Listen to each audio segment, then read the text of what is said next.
Hello students, welcome back to this channel maths with Nikhil.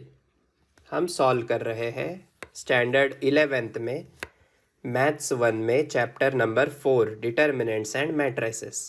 तो exercise 4.1 हमारी complete हो चुकी है। Now we are going for exercise 4.2। Before that हम देखेंगे कि what is the theory which we need to use for exercise 4.2। So हमें सीखना है properties of determinants to solve exercise 4.2। So total 7 properties है। First property is the value of determinant remains unchanged if its rose are turned into columns and columns are turned into rows. इसका क्या मतलब है? Suppose हमारे पास एक determinant है 1 2 3 2 1 2 1 1 2। अगर मैंने इसके रो को इन फॉर्म ऑफ कॉलम लिखा, यानी फर्स्ट रो क्या है 1 2 3, तो उसको मैं कॉलम के फॉर्म में लिखूंगा। दूसरा रो क्या है 2 1 2, उसको मैं कॉलम के फॉर्म में लिखूंगा। तीसरा रो क्या था 1 1 2, उसको मैं थर्ड कॉलम के फॉर्म में लिखूंगा। So when we interchange the rows into columns or columns into rows, at that time the value of determinant remains unchanged। यानी ये दोनों डिटर्मिनेंट्स की वैल्यू इक्वल आएगी। आप सॉल्व करके देख सकते हो। मेरे प्रीवियस वीडियोस में मैंने आपको सिखाया है कि how you can solve 3x3 determinants. Second property is if any two rows of the determinant are interchanged then the value of determinant changes its sign. यानी अगर आपने कोई भी दो रोज या फिर दो कॉलम्स को इंटरचेंज किया तो डिटर्मिनेंट की वैल्यू की साइन चेंज हो जाएगी। यानी अगर पॉजिटिव होगा तो नेगेटिव हो जाएगा। एग्जाम्पल कैसे ले सकते हैं? सपोज सेम डिटर्मिनेंट लेंगे हम 1 1 2, लेकिन इस बार मैं क्या कर रहा हूँ, सिर्फ फर्स्ट रो और सेकेंड रो को इंटरचेंज कर रहा हूँ। I am interchanging row 1 with row 2। What will I get? So row 2 पहले लिखना पड़ेगा 2 1 2 1 2 3 1 1 2। तो हमने सिर्फ फर्स्ट रो और सेकेंड रो को इंटरचेंज किया है। So when we do such kind of thing, when we interchange any two rows or any two columns, then the value of determinant comes with a negative sign, या फिर determinant की sign change हो जाती है। अगर left hand side में negative होता तो राइट हैंड साइड में वो पॉजिटिव हो जाता। So this is the second property of determinants. Third property है इफ एनी टू रोज और columns of a determinant are identical then the value of determinant is zero. So ये सबसे simple property है और आपके competitive exam में भी बहुत पॉपुलर है। सीईटी में और जेईई में इस टाइप के एमसीक्यूज बहुत देखने को मिलते हैं। So suppose if we have a determinant 1 1 2 1 1 2 2 1 3। So यहाँ आप देख सकते हो कि the first row and the second row are identical. So this means that the value of this determinant is zero. आप सॉल्व करके देख सकते हो। इस 3x3 डिटर्मिनेंट की वैल्यू डायरेक्टली ज़ीरो आएगी। सो एनी टू रोज और any two columns can also be identical. जैसे कि और एक एग्जाम्पल दिखाता हूँ 2 1 2 2 1 2 3 3 1। सो आप यहाँ वापस देख सकते हो कि the first column and the second column both are identical. So that's why the value of this determinant can directly be written as zero. So ये प्रॉपर्टी काफ़ी पॉपुलर है। इस प्रॉपर्टी को ध्यान से समझ लीजिए। फोर्थ प्रॉपर्टी है if each element of a row और column of determinant is multiplied by a constant k, then the value of new determinant is k times the value of given determinant। इसमें first point है कि using this property we can take out any common factor from any one row और any one column of the given determinant. इसका क्या मतलब है? Example के साथ देखिए। सपोज मेरे पास एक रो है 2 2 4 1 2 3 3 3 1। सो आप यहाँ ऑब्जर्व कर सकते हो कि फर्स्ट रो में से मैं 2 कॉमन निकाल सकता हूँ. So in determinants we can do this kind of operation. अगर मैंने 2 कॉमन निकाला सिर्फ फर्स्ट रो में से तो क्या बचेगा अंदर? 1 1 2. एंड बाकी के जो 2 रोज होते हैं वो अनचेंज्ड रहते हैं, उनमें कोई भी चेंज आपको देखने को नहीं मिलेगा. सो this is a special property which can only be implemented in determinants. ऐसी प्रॉपर्टी आप मैट्राइसेस में यूज़ नहीं कर सकते. मैट्राइसेस में अगर आपको कोई नंबर या फिर कांस्टेंट कॉमन निकालना है तो आपको पूरे मैट्रिक्स में से निकालना पड़ता है, from each and every element of the matrix.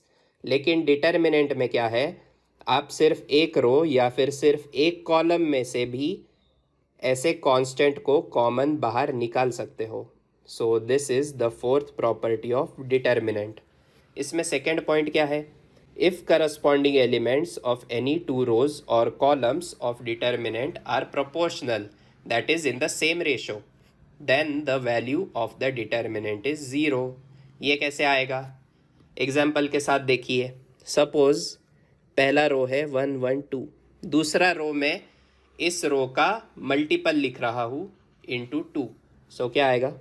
2 2 4. And third row suppose है 3 1 2. So according to the fourth property we can take out 2 common from the second row. सो यहाँ क्या हो जाएगा? अगर मैंने 2 कॉमन ले लिया फ्रॉम द सेकेंड रो तो फर्स्ट रो वैसा ही रहेगा. सेकेंड रो में से 2 कॉमन बाहर आने के बाद अंदर बचेगा 1 1 2. And third row will be as it is 3 1 2. And now you can see that the first row and second row both are identical, same है दोनों rows. So the value of this determinant will be directly equal to 0, because third property में हमने देखा है if any 2 rows or any 2 columns are identical then the value of that determinant is 0. यही लिखा है इस second point में. Next property है if each element of a row or column is expressed as the sum of 2 numbers, then the determinant can be expressed as sum of 2 determinants. इसका क्या मतलब है? सपोज हमारे पास एक डिटर्मिनेंट है जिसका एक रो हमें दिया गया है as addition of 2 numbers. Then we can split this determinant into addition of 2 determinants. कैसे करना है? जो फर्स्ट रो है उसमें जो 2 नंबर्स ऐड हो रहे हैं उनको 2 अलग अलग रोज बना के लिख लीजिए as a 2 determinant format. And then the second and third row is common in these 2 determinants. यानी जब आप इन दोनों डिटर्मिनेंट्स की एडिशन करोगे तब आपको सिर्फ फर्स्ट रो के एलिमेंट्स करस्पॉन्डिंगली ऐड करने हैं.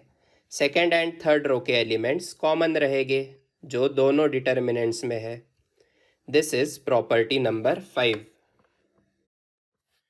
प्रॉपर्टी नंबर 6 है if a constant multiple of all elements of any row और column is added to the corresponding elements of any other row or column, then the value of new determinant so obtained is same as that of original determinant. The operation Ri is transformed to Ri plus k of Rj does not change the value of determinant. So ये सब theoretical part है, ये पूरा English में दिया हुआ है तो मे बी बहुत सारे स्टूडेंट्स को समझ में नहीं आएगा कि ये क्या एक्चुअली कहना चाहते हैं या फिर लिखा हुआ है. तो मैं आपको एग्जाम्पल के माध्यम से बताता हूँ easily. So example is suppose we have a determinant B. ये डिटर्मिनेंट है और इसकी वैल्यू हम निकालते हैं बाय सॉल्विंग 3/3 डिटर्मिनेंट. सो मैंने पहले ही इसकी वैल्यू निकाली है. सपोज इसकी वैल्यू है -8. आप सॉल्व करके देख सकते हो, इसकी वैल्यू -8 आ जाएगी. Then I am performing this operation. ये कौन सा ऑपरेशन है? If a constant of multiple of all elements of any row और column is added to the corresponding elements of any row और कॉलम. यानी हम कोई भी एक रो पकड़ते हैं और उसको ट्रांसफॉर्म करते हैं as that row plus some constant multiple into another row. यहाँ रो 2 या फिर रो 3 भी हो सकता है। अगर हमने ऐसा ऑपरेशन किया then the value of determinant does not change. So ये ऑपरेशन एक है कि रो 1 इज़ ट्रांसफॉर्म टू। दूसरा ऑपरेशन ऐसा हो सकता है कि row 2 is transform to row 2 plus 3 times row 3।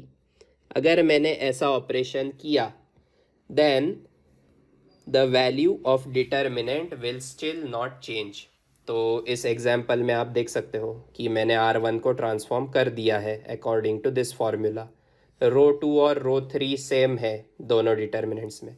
फिर भी if I calculate the value of this new determinant it will be equal to -8 only. Hence, these two determinants are equal. ये बताती है हमें सिक्स्थ प्रॉपर्टी। सेवेंथ प्रॉपर्टी जानने से पहले हम ये जान लेते हैं कि what is main diagonal of determinant. So what is main diagonal? The elements which have the same values of i and j, यानी ऐसे एलिमेंट्स a11, a22, a33 ये एलिमेंट्स हैं जिन्हें हम कहते हैं main diagonal of the determinant. तो ये एलिमेंट्स कहाँ होते हैं? सपोज एग्जाम्पल है 1 2 3, 3 1 2, 2 1 2। So the diagonal elements are 1 1 2। This will be called as the main diagonal of determinant. Diagonal हमेशा स्क्वायर डिटर्मिनेंट के लिए ही एग्जिस्ट होगा, जैसे 2/2 determinant, 3/3 determinant. The number of rows should be equal to number of columns, then only you can find out the main diagonal of the determinant. So ये main diagonal हमें क्यों चाहिए? Because we want to understand property number 7। इसको हम कहते हैं triangle property. इस property में ये लिखा है if each element of a determinant above और below the main diagonal is zero then the value of determinant is equal to product of its diagonal elements. तो काफ़ी बच्चों को ये पढ़ के भी समझ में नहीं आएगा कि क्या लिखा है, लेकिन ये बहुत इजी है।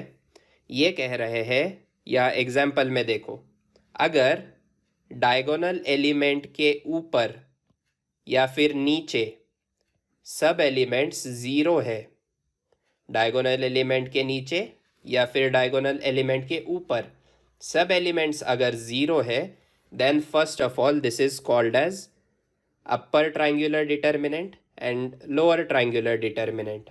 अगर ऐसे डिटर्मिनेंट्स आपको सॉल्व करने हैं या फिर इवेल्युएट करने हैं, then it is very simple.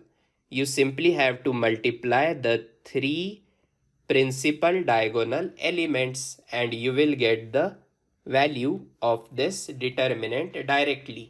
यानी एग्जाम में अगर आपको कहीं दिखा कि suppose they have given a determinant like this 1 2 3 0 0 0 4 5 6, सो इस डिटर्मिनेंट की वैल्यू कैलकुलेट करने में टाइम वेस्ट करना नहीं है। आपको ये प्रॉपर्टी याद आनी चाहिए कि you will observe that below the main diagonal of the determinant all the elements are zero. This means this is a upper triangular determinant. And how to solve such a determinant? We simply have to multiply the diagonal elements. So main diagonal के सब elements को हम multiply कर लेंगे and that will be the value of this determinant. So value of this determinant is 6. So मैंने बिना solve किए simply by using the property I can calculate the value of determinant. So ये use है इन properties का। They help us to more easily calculate the determinants. Next lecture में हम देखेंगे कि how to solve the exercise 4.2 by using all these properties of determinant. So हम वापस मिलते हैं नेक्स्ट लेक्चर में। तब तक के लिए आप ये सब प्रॉपर्टीज़ याद करके रखो और रिवीजन करके रखो, ताकि एक्सरसाइज सॉल्व करते वक्त आपको आसानी से सब कंसेप्ट समझ में आए।